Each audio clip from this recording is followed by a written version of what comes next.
কি সুন্দর একটা রাস্তা। আমি আর রাত্রের টাইম বন্ধুগণ, এই সুনসান রোড। গুড মর্নিং বন্ধুগণ। তো আজকের ভিডিওটা শুরু হইতেছে আমার রান্নাঘরের থেকে, মানে ওয়েলকাম টু মাই বেরোজগারি ব্লগ আর কি। রান্নাঘর বলতে আমি ওখানে রান্না করুম খুবই আলাদা একটা রেসিপি, যেটা হচ্ছে আলু ডিম আর এটা ডালের বড়া দিয়া আলু ডিম। জানি না কেউ কোনোদিনও ট্রাই করছো নি, কিন্তু আমি ট্রাই করুম। মানে আমার ইচ্ছে হইলো কিছু নতুনত্ব দেওয়ানের আর কি, আবিষ্কার করার। তো এটাই করুম আর কি। তো চলো আজকে প্রসেসিং বিশাল বড়, শুরু করা যাক। ডালের বড়ার লেগা ফার্স্ট যেটা লাগবো, ডালের পেস্ট করে লইছি। তো এবার এটার মধ্যে ইনগ্রেডিয়েন্টস মেশানোর পালা। প্রথমে দিছিলাম একটু হয়েছে চালের গুঁড়া, হলুদ, লবণ, এর হচ্ছে পেঁয়াজ। আর কেউ তো বিস্কিট দেয় না, বাট আমি মেরিগোল্ড দিতেছি। জানি না কেউ দেনে কিনা, বাট আমি মেরিগোল্ডের গুঁড়া করে দিব। এই গুঁড়া করে দিব যাতে একটু টেস্টটা, ক্রাঞ্চিনেসটা আয়ে। জানি ঝোলে দিলে ক্রাঞ্চিনেসটা যাইব গা, কিন্তু যাতে অল্প একটু, যাতে খালি খাওয়ানোর লেগেও কিছু রাখুক, তো যাতে একটু থাকে এলাকা আর কি। এদিকে চলতেছে এটা, এদিকে চলতেছে গোপাল ভাঁড়। আর কি লাগে। চলো বন্ধুগণ, ডালের বড়া হয়ে রেডি, মানে ডালের বড়া রেডি হয়ে গেছে গা। আগে তরকারি পরে দিব, আগে খাওয়ান দরকার। টেস্ট না করার কেন তো তরকারি দিব কো।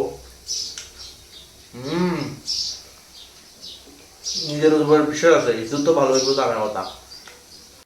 চলো এদিকে মেইন ইনগ্রেডিয়েন্টস রেডি। ডিম আলুরে হালকা ফ্রাই করে লইছি, আর ডালের বড়া। তরকারি রান্না করতে অনেক পরিশ্রম বন্ধুগণ, অনেক পরিশ্রম। ঘামাই গেছে পুরো গরমে, উফ অনেক পরিশ্রম। আচ্ছা, আর কেমন হয়েছে অবশ্যই জানিও তোমরা। তো এই দেখো বন্ধুগণ, তরকারি রেডি। কেমন লাগতেছে কও দেখা। তো বন্ধুগণ, তখন একটু বাইরেতে এসেছে রাত্রের জ্যামের, মানে ধাক্কা খাওয়ানোর লেগা কিছু দরকার নাই, বাড়িতে বয়ে বয়ে একটু বোর হইতেছিলাম। চলো একটু জ্যামের ধাক্কা খাই আর কি। তা আগরতলা শহরে তো আপনার কিছু নাই এমন। চলো বোটে নিয়ে তো বাইরে গেলাম গা। আমার মনে হয় আমি ভুল টাইমে বেরিয়ে গেছি গা। অফিস টাইমটা শেষ হইলো, আমি বাইরেছি দুনিয়ার গাড়ি। বন্ধুগণ, হালকা হালকা ঠান্ডার মধ্যে ঘাম বাইর করে লাইছি। ওরে বাবা রে বাবা, এই টাইমটা বেরোন না বলেছি বন্ধুগণ, যে পরিমাণে গাড়ি এ সাইডও হে সাইডও। উড়ি বাবা রি। হ্যাঁ, এতক্ষণ আমি তো শুধু এটারও ওয়েটা ছিল, এটারও ওয়েটা ছিল। জাম কবে লাগবো? জাম ছাড়া কি হয়নি। লিটারেলি বন্ধুগণ, এমন লাগতেছে কুয়াশা পড়তেছে। লাইট দেখা দেখো। আর এদিকে ঠান্ডাও লাগতেছে। টাউনে ঠান্ডা নাই, কিন্তু এদিকে আমি ওখানে স্টেশনের দিকে যাইতেছি, মস্ত ঠান্ডা ঠান্ডা লাগতেছে। ফাইনালি বললাম স্টেশনে। আপ ডাউনে মানে 10 কিলোমিটার আইব কমপ্লিট। আর এদিকে ঠান্ডা আছে বন্ধুগণ। তো ফাইনালি আমার ভটভটি নিয়ে আয়া পড়লাম স্টেশনে।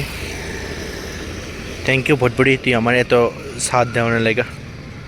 কোনো দিকে ঠান্ডা লাগলে লাগছে, না লাগলে নাই। টাউনটার থেকে একটু বাইরে হইলেই তোমার ঠান্ডা লাগবে। যেমন লাইটের আলোটি দেখো, এমন লাগতেছে কুয়াশা পড়তেছি। যাই হোক, একটা ভালোই ডিস্টেন্স কমপ্লিট করে নিলাম। রাত্রের টাইম বন্ধুগণ, এই সুনসান রোড। वाह वाह वाह वाह वाह वाह वाह वाह वाह वाह वाह वाह, क्या बात है বন্ধুগণ। আর কিছু না বন্ধুগণ, রাত্রের টাইম, এই সুন্দর একটা রাস্তা। আমি আর আমার ভটভটি। আর কি লাগে বন্ধুগণ, কিছু অক বা না অক, একবার আমি ঘামাইতাছি, আবার ঠান্ডায় আবার ঠান্ডা হইতাছি। কি তার কমু, তোমায় সাইকেল চালাই আমি ঘামতাছি, এরপরে ঠান্ডা বাতাস লাগতেছে আর কি। এটি আবার মানে এই ঘাম দিয়ে আবার ঠান্ডা লাগতেছে। ব্যাপারটা আমি বুঝতেছি না আমার লগে কী হইতাছে। আমার লগে তো না ইনসাফই হইতেছে। চলো অনেক ঘুরে ঘুরে লাইছি, এবার বাড়ির থেকে আগাই।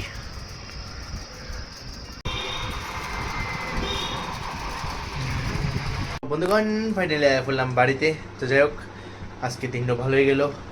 আশা করি তোমরা ভালো লাগছে। আর অবশ্যই লাইক শেয়ার সাবস্ক্রাইব করে দিও। Thank you so much for watching the video. Tata.